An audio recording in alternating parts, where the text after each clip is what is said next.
নমস্কার বন্ধুরা, কৃষ্ণা কিচেন ব্লগে আপনাদের সবাইকে স্বাগত। আমি আবারও চলে এসেছি নতুন একটি রেসিপি নিয়ে। আজকে আমি দুটো আলু দিয়ে দারুণ একটা ক্রিপসি পটেটো স্ন্যাক্স বানাবো। তো আপনারা স্কিপ না করে সম্পূর্ণ দেখবেন ভিডিওটি। ঘরোয়া উপকরণ দিয়ে এই রেসিপিটি বানাবো। তো দেখুন, এখানে আমি দুটো আলু নিয়েছি। আলুগুলো আমি ছাড়িয়ে নিচ্ছি একটা পিলার দিয়ে। দেখুন, আমার আলুগুলো ছাড়িয়ে আমি কেটে ধুয়ে পরিষ্কার করে নিয়েছি অন্য একটা প্লেটে। আর এদিকে গ্যাস অন করে আগের থেকে কড়াই বসিয়ে রেখেছিলাম। দিয়ে দিচ্ছি পরিমাণ মতো জল। আপনারা ভিডিওটি স্কিপ না করে সম্পূর্ণ দেখবেন, তাহলে খুব সহজে আপনারাও বানিয়ে নিতে পারবেন এই স্ন্যাক্স রেসিপিটি। এবার কেটে রাখা আলুগুলো জলে দিয়ে দিলাম। এবার আলুগুলো সেদ্ধ করে নেব। আমি ঢাকা দিয়ে দিলাম। কিছুক্ষণ বাদ ফিরে আসলাম। দেখুন বন্ধুরা, আলুগুলো খুব সুন্দরভাবে ফুটে গেছে এবং সেদ্ধও হয়ে গেছে।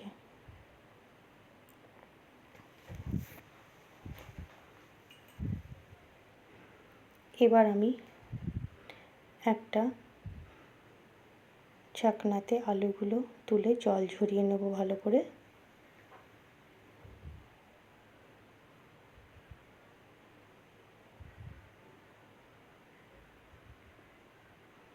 দেখুন, আমি আলুগুলো একটা চামচের সাহায্যে তুলে নিচ্ছি এবং ভালো করে জল ঝরিয়ে নেব। এবার দেখুন বন্ধুরা, আলুগুলো আমি অন্য একটা প্লেটে ঢেলে নিলাম। কিছুক্ষণ বাদ আলুগুলো খুব সুন্দরভাবে ঠান্ডা হয়ে গেছে। এবার একটা চামচের সাহায্যে আমি আলুগুলো খুব সুন্দর করে মেখে নিচ্ছি। দেখুন, ম্যাশ করে নিচ্ছি।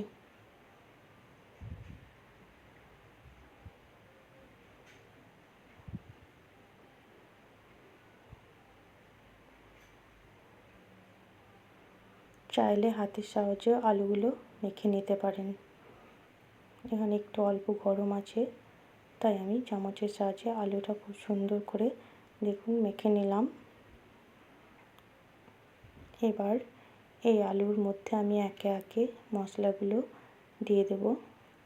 দিয়ে দিলাম হাফ চামচ গোলমরিচ গুঁড়ো, হাফ চামচ জিরে ধনে গুঁড়ো। একসঙ্গে আমি জিরে আর ধনে আগের থেকে গুঁড়ো করে রেখেছিলাম। কাঁচা ধনে জিরে দিয়ে দিলাম স্বাদ মতো বিট লবণ। চাইলে আপনারা নর্মাল লবণও দিতে পারেন। এখানে আমি বিট লবণ দিলাম, টেস্টটা খুব সুন্দর হবে। দিয়ে দিলাম সামান্য হলুদ গুঁড়ো,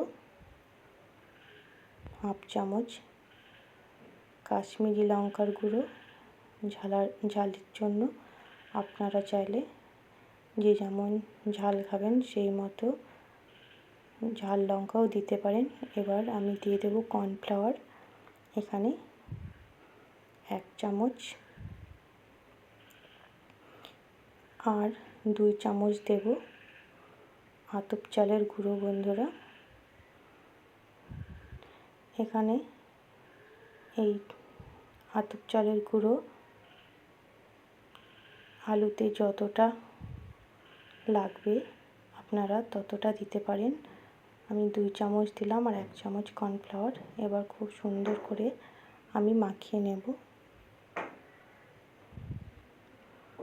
দেখুন, চামচের সাহায্যে তাড়াতাড়ি হচ্ছে না বলে আমি হাত দিয়ে খুব সুন্দর করে মেখে নিলাম। দেখুন, হাতে অল্প একটু তেল দিলাম, এতে খুব সুন্দর করে সব প্লেট থেকে আলুটা ছেড়ে আসবে এবং খুব একটা স্মুথ হবে, হাতেও লেগে থাকবে না। দেখুন, একটা খুব সুন্দর তৈরি করে নিলাম।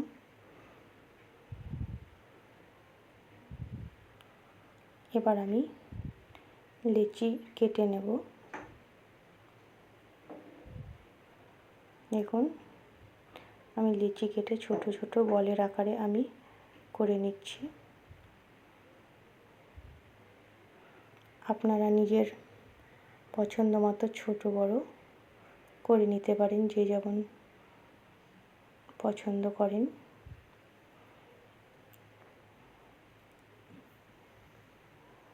দেখুন আমি একটা করে দেখালাম, আরও একটা করে দেখাচ্ছি।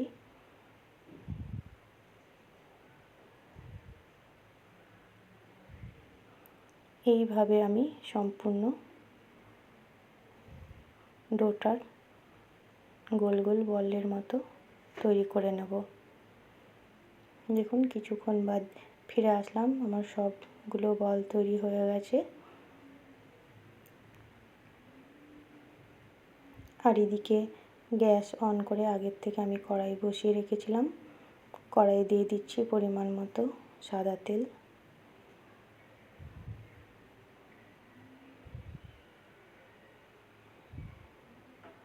কিছুক্ষণ বাদ ফিরে আসলাম,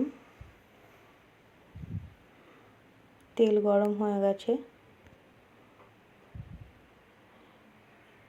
এবার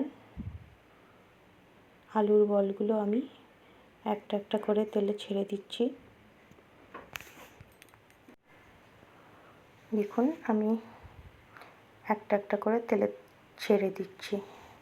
তাহলে আমার চ্যানেলে নতুন বন্ধু হয়ে থাকলে চ্যানেলটিকে সাবস্ক্রাইব করে পাশে থাকবেন, আর পাশে থাকা বেল আইকনটি ক্লিক করবেন।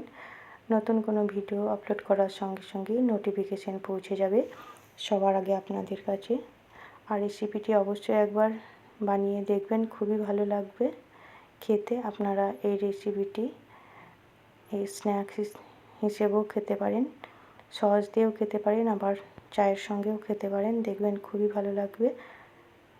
যদি রেসিপিটি ভালো লাগে লাইক শেয়ার কমেন্ট করবেন, আর ফ্রেন্ডস ও ফ্যামিলির মধ্যে প্রচুর প্রচুর শেয়ার করবেন। দেখুন খুব সুন্দর করে ভাজা হয়ে গেছে, আমি তুলে নিচ্ছি অন্য একটা পাত্রে। তাহলে কত সহজে তৈরি হয়ে গেল দুটো আলু দিয়ে একটা স্ন্যাক্স রেসিপি। তো বন্ধুরা আপনারা অবশ্যই অবশ্যই একবার বানাবেন, দেখবেন খুবই ভালো লাগবে।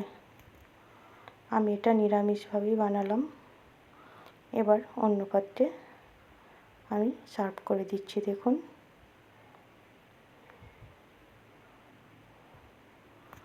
তাহলে সম্পূর্ণ ভিডিওটি দেখার জন্য আপনাদের অসংখ্য অসংখ্য ধন্যবাদ বন্ধুরা। আবারও চলে আসবো নতুন কোনো ভিডিও নিয়ে। ততক্ষণ আপনারা ভালো থাকবেন, সুস্থ থাকবেন।